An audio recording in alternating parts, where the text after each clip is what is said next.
You know that little voice in your head, the one that's always narrating your life? I think this, I feel that, I'm so stressed out. We build our entire world around that I. But what if, and this is a big what if it's not real? What if it's the biggest illusion we've ever bought into? We're about to unpack a truly radical idea that might just change how you see, well, everything. So let's just start with the big one, right? Who are you? I mean, really. We spend so much of our lives building up this identity, this me, polishing it, defending it. But is that sense of a solid, permanent self even there? And this isn't just some late-night dorm room question. The answer, as we'll see, has huge implications for our day-to-day happiness and peace of mind. And right here, this is the trap we all fall into. A thought of anxiety pops into your head and boom, I am an anxious person. A flash of anger happens and suddenly I am angry. We literally glue our sense of self to the constantly changing weather in our minds. But what if that automatic habit, that fusion, is the actual root cause of so much of our stress? So that leads us right into our first big idea, this notion of a self-imposed prison. We're going to explore how believing in a fixed, separate me is kind of like locking yourself in a cage. Every insecurity, every bit of defensiveness, it all comes from trying to protect this fragile idea of who we think we are. Okay, so how in the world do you investigate something like this? I mean, how do you even look for a self? Well, lucky for us, there's an amazing framework for doing exactly that. Instead of trying to find the self, we're going to do the opposite. We're going to take our moment-to-moment experience and break it down into its component parts to see what it's actually made of. So in Buddhist psychology, pretty much everything you've ever experienced can be sorted into these 5 buckets. They're called the aggregates. As you can see, it all starts with form, our body and the physical world. That gives rise to a feeling, which gets labeled by our perception, which then triggers our habits or volitional formations, and the whole show is lit up by consciousness. That's it. That's the whole inventory of what we call me. And now, this is where it gets really interesting. We're going to become detectives. We're going to go through each of these 5 categories, one by one, and apply a really simple, logical test. We're on a hunt for a permanent, unchanging, solid self. Let's see if we can find it hiding in any of these places.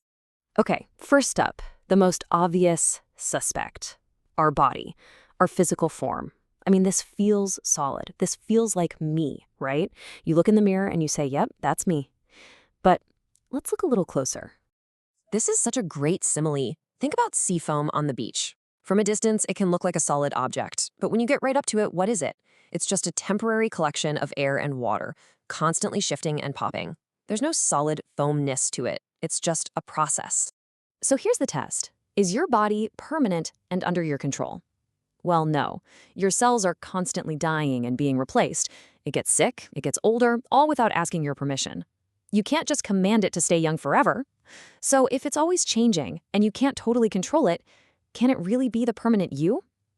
The investigation says, probably not. Let's keep looking. All right, so if we're not our body, what about our feelings? This is the endless stream of pleasant, unpleasant, and neutral sensations flowing through us. A spark of joy, a sting of sadness, even the neutral feeling of your back against a chair. We definitely say things like, I feel happy. So maybe the self is hiding in here. And wow, what a perfect way to describe a feeling. Think about it. No matter how intense, pure bliss or deep despair, it's just like a bubble on the surface of water. It shimmers for a second, and then, pop, gone. It has zero staying power. I mean, really think about it. Can you command yourself to only feel happy for the rest of your life? Of course not. That's ridiculous. Feelings just show up and leave whenever they want. So if they're as fleeting and uncontrollable as a soap bubble, can they be the solid, stable foundation of who you are? Again, the evidence says no. The self isn't here either. Okay, so we aren't our bodies or our feelings. Let's move on to the next one, perception. This is basically your mind's labeling machine. It takes in raw data from your senses and instantly slaps a concept on it. It sees a certain configuration of light and says, chair. It hears a vibration and calls it music. This analogy is just spot on. You know how a mirage in the desert looks exactly like water, but it's not? Our perceptions do that all the time.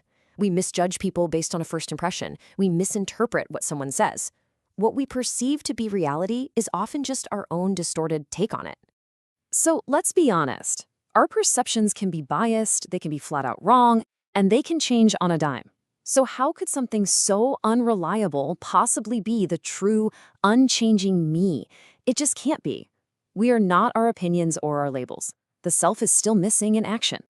Now we're getting into the really subtle stuff, volitional formations. It's a fancy term, but it just means our mental habits, our programming. It's our gut reactions, our deep-seated tendencies, our intentions and impulses. This is the stuff that makes up our personality.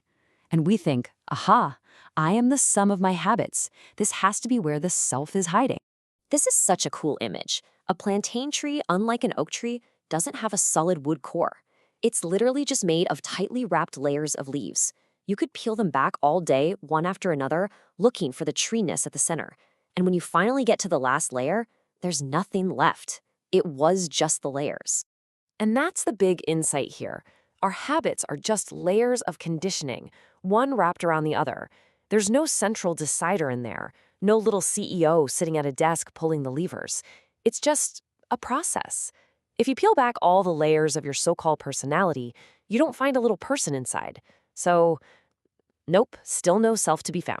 Well, we've arrived at the final candidate, the absolute last place the self could possibly be hiding. Consciousness itself, the raw capacity to be aware, the light that illuminates all our other experiences.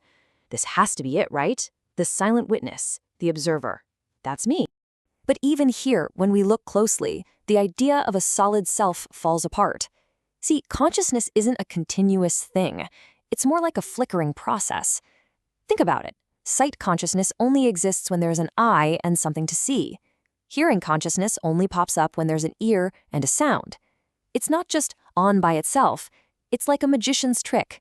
It appears so real and solid, but it's actually a completely dependent, flickering event. So, if awareness isn't a steady, constant spotlight, but more like a strobe light that flickers on and off with every single experience, every sight, sound, and thought, can that flickering light be the permanent, solid self we've been searching for? The investigation is complete, and the answer, incredibly, is no. So we've looked in all 5 parts of our experience, and we haven't found a solid, permanent I anywhere. Now, I know what you might be thinking. That sounds terrifying, or maybe just bleak. But stick with me, because this is actually the most liberating news in the world. This is the whole point. Think about it. When you believe you're a fixed thing, a noun, you have to spend all your energy defending it, worrying about it, making sure it looks good. It's a source of constant stress. But when you realize you're not a thing at all, but a verb, a dynamic, flowing, changing process, you're free. You don't have to cling so tightly to any particular thought or feeling as me. You can just let it all flow. And so this whole investigation leaves us with maybe the most powerful question you can ever ask yourself. If you've taken it all apart, if you've seen that you are not your body, not your feelings, not your thoughts, then who or what is the one that's aware of all of it? Just sitting with that question, that's the beginning of a whole new kind of freedom.